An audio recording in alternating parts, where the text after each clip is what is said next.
Hamas ने गजा में जंगबंदी के लिए रजामंदी जाहिर कर दी। हमास के सीनियर ओहदेदार ने कहा है कि नौमुंतखब अमरीकी सदर डोनाल्ड ट्रंप इसराइल पर जंगबंदी के लिए दबाव डालें क्योंकि वो मुसलसल फ़लस्तीनी इलाके पर बमबारी कर रहा है।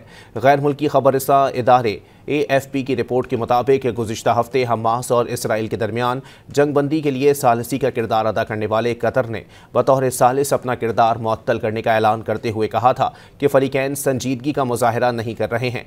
दोहा से ताल्लुक़ रखने वाले हमास के सियासी विंग के रुकन बासिम नईम का कहना है कि हमास गजा की पट्टी में इस शर्त पर जंगबंदी के लिए तैयार है कि जंगबंदी की तजवीज़ पेश की जाए और इसराइल इसका एहतराम करे।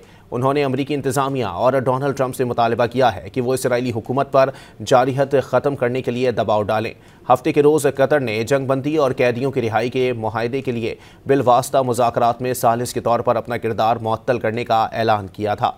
कतरी वजारत ख़ारजा के तर्जुमान माजिदुल अंसारी ने एक बयान में कहा कि जब फरीकैन जंगबंदी में संजीदगी का मुजाहरा करेंगे तो वो अपना किरदार दोबारा अदा करने के लिए तैयार हैं।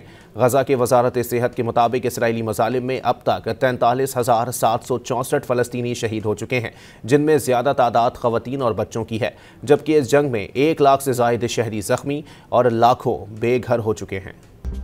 मज़ीद न्यूज़ अपडेट्स और डिजिटल स्टोरीज के लिए सब्सक्राइब करें डॉन न्यूज़ पाकिस्तान।